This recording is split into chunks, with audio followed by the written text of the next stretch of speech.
Good afternoon. This is All India Radio and I'm Punita Bakshi with the Midday News.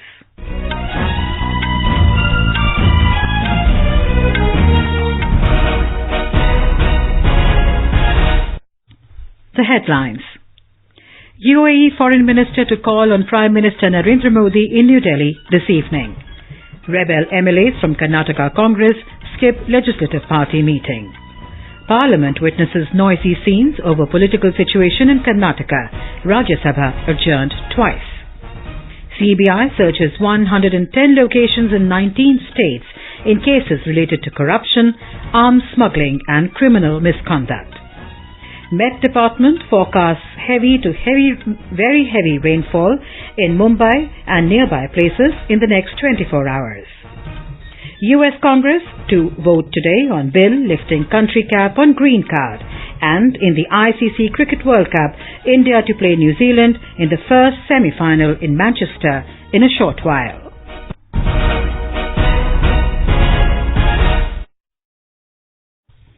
UAE Foreign Minister Sheikh Abdullah bin Zayed Al Nahyan will call on Prime Minister Narendra Modi in New Delhi today. Earlier, the visiting dignitary held talks with External Affairs Minister S. Jaishankar yesterday. During their meeting, the two leaders discussed relations in political, economic, investment, trade, energy and other sectors and aspects of developing and enhancing the existing ties in all fields. Both sides stressed the importance of combating extremism and terrorism in all forms. The UAE Foreign Minister arrived in New Delhi on Sunday night on a 3-day visit to India. India and the UAE enjoy a warm, close and multifaceted relationship underpinned by historic, cultural, religious and economic linkages. The UAE is India's third largest trade partner and fourth largest energy supplier. The UAE is also home to 3.3 million strong Indian community, the largest in the Gulf region. In Karnataka, the fate of the coalition government still hangs in balance as none of the rebel MLAs from Congress attended the Legislative Party meeting today. Addressing media persons after the Congress Legislative Party meeting, former Chief Minister Siddaramaiah informed that they will petition the Speaker to disqualify rebel MLAs for anti-party activities. Terming the resignations by 13 MLAs as not voluntary and genuine, he said the provision of anti-defection law should be used against them and they should be disqualified for 6 years from contesting elections. Meanwhile, in another development, disgruntled Congress MLA Roshan Beg submitted his resignation to the Speaker today. Congress has already suspended him for anti-party activities. Our correspondent reports that the total number of Congress candidates who have resigned so far has gone up to 11. All eyes are on the Speaker and Governor now as the number of MLAs resigning increases by the day. Speaker Ramesh Kumar, who arrived to his office today, has said that he will have to look whether the resignation letters were submitted according to the provisions of the Constitution and whether they were voluntarily given by the legislators. Without fixing a time for looking into the issue, he said he will act according to the conscience and faith reposed by people on him. Meanwhile, the Congress leaders held a dharna in the Secretariat building today accusing BJP of anti-democratic activities. Sudhindra, AIR News, Bengaluru. Both the Houses of Parliament today witnessed noisy scenes over the political situation in Karnataka. The Rajya Sabha was adjourned twice, first till 12 noon and then till 2 o'clock, following ruckus by Congress members over the issue. As soon as the House met after the first adjournment at noon, Congress members again trooped into the well, raising slogans. TMC members were also in the well against the disinvestment in PSUs. Deputy Chairman Harivansh repeatedly urged the agitating members for order in the House, but in vain. Later, he adjourned the House till 2 p.m. In the Lok Sabha, Congress leader Adhir Ranjan Chaudhary tried to raise the Karnataka issue, but Speaker Om Birla denied the permission. This prompted Congress members to troop into the well. Members from DMK, SP and others were also in the well, raising slogans against the government. Adhir Ranjan Chaudhary accused the BJP of doing poaching politics to destabilize the Congress-JDS government in Karnataka. Responding to it, the Defence Minister Rajnath Singh reiterated that centre has nothing to do with the current political turmoil in the state. He said Congress is not able to keep its house in order and trying to disturb the proceedings of the Lok Sabha over the issue. When Rajnath Singh was replying, opposition members from Congress, DMK, NC and others staged a walkout, raising slogans against the central government. The net infiltration in the country has reduced by 43%. In a written reply in Lok Sabha today, Minister of State for Home Nityanand Rai said the government has adopted a multi-pronged approach to contain cross-border infiltration. He said this approach includes multi-tiered deployment along the international border and line of control, border fencing, improved intelligence and operational coordination. Government has decided to create a buffer stock of 60,000 metric tons of onion during this Rabi season under the Price Stabilization Fund. This will be utilized towards calibrated releases during the lean season. Agriculture Minister Narendra Singh Tomar said this in a written reply in Lok Sabha today.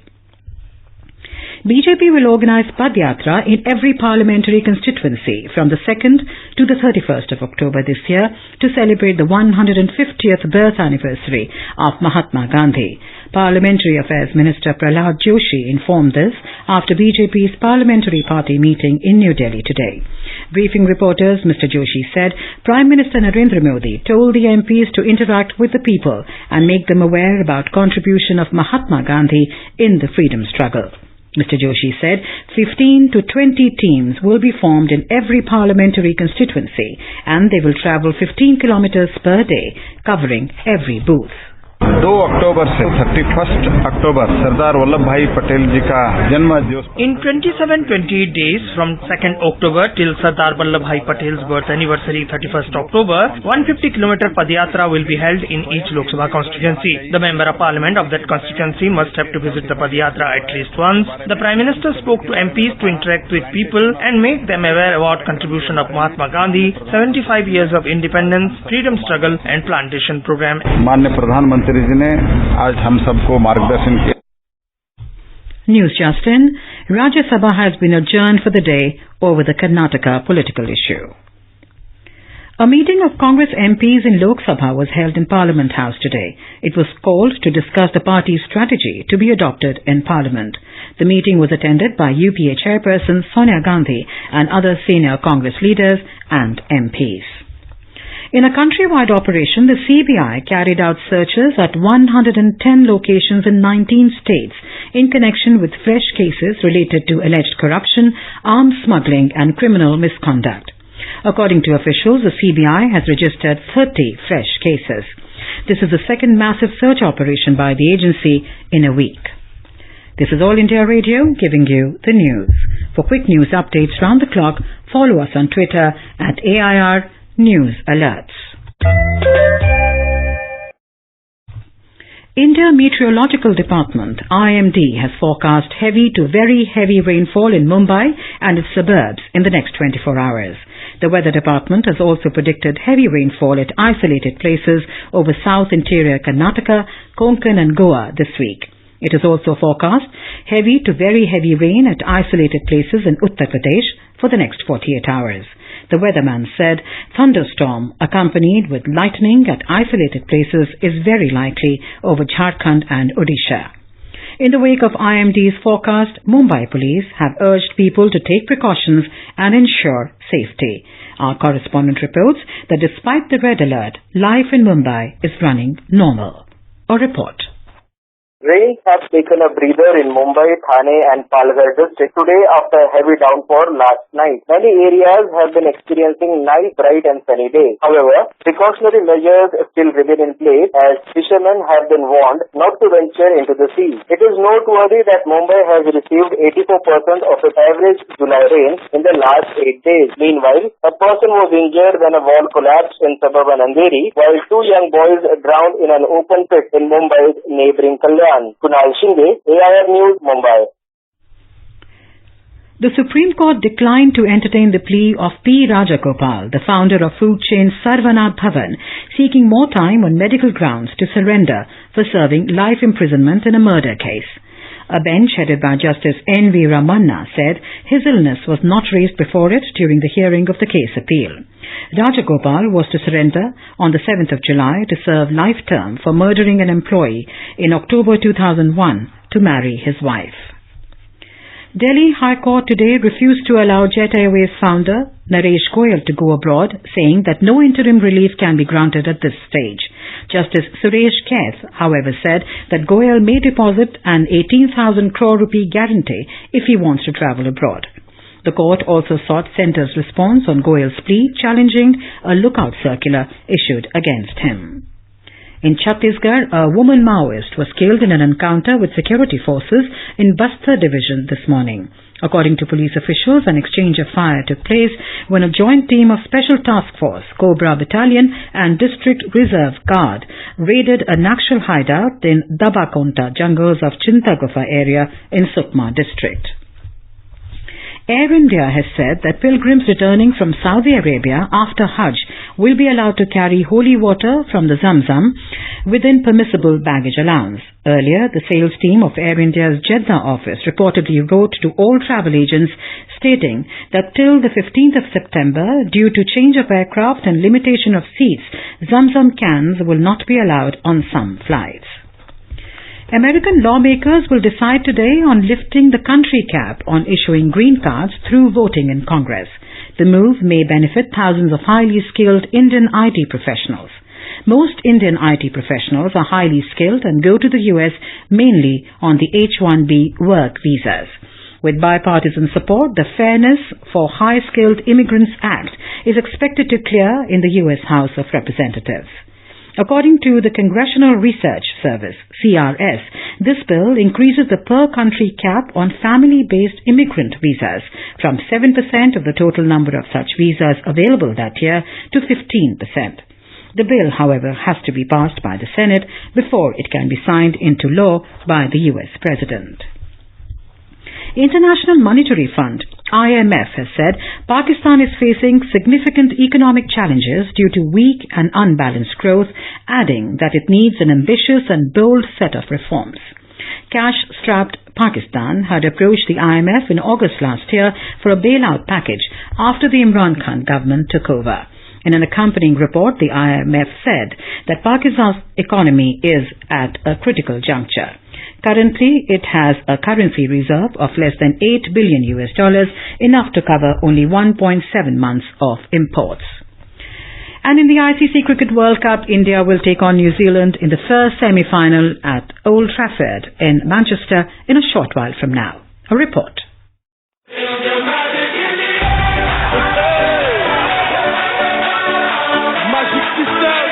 Two-time champions and table toppers, India will look to brush aside New Zealand and book a berth in the final. Both teams will be facing each other for the first time in this tournament after the league game between the two sides got washed out without a ball being bowled in Birmingham. This will be the 7th time India will be playing in a World Cup semi-final, while New Zealand will feature in their 8th one. India have won 3 and lost 3 so far, while the Kiwis have lost 6 and advanced to the final just once so far. It is for the 8th time in the World Cups that the men in blue and the black caps will clash with each other. Of the 7 matches played so far, New Zealand won 4 while India won just 3. New Zealand are going to the game with 3 consecutive losses while India have topped the group stage points table. There will be a sense of deja vu for captains Virat Kohli and Kane Williamson, who were captains when India and New Zealand met in the Under-19 World Cup semi-finals in 2008. Anupam Mishra, Sports Desk.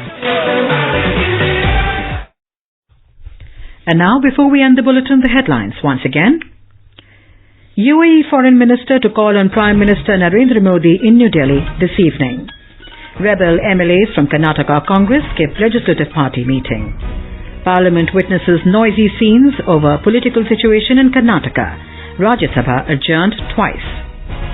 CBI searches 110 locations in 19 states in cases related to corruption, arms smuggling and criminal misconduct. MeT Department forecasts heavy to very heavy rainfall in Mumbai and nearby places in the next 24 hours. US Congress to vote today on bill lifting country cap on green card. And in the ICC Cricket World Cup, India to play New Zealand in the first semi-final in Manchester in a short while. And with that we end the Midday News.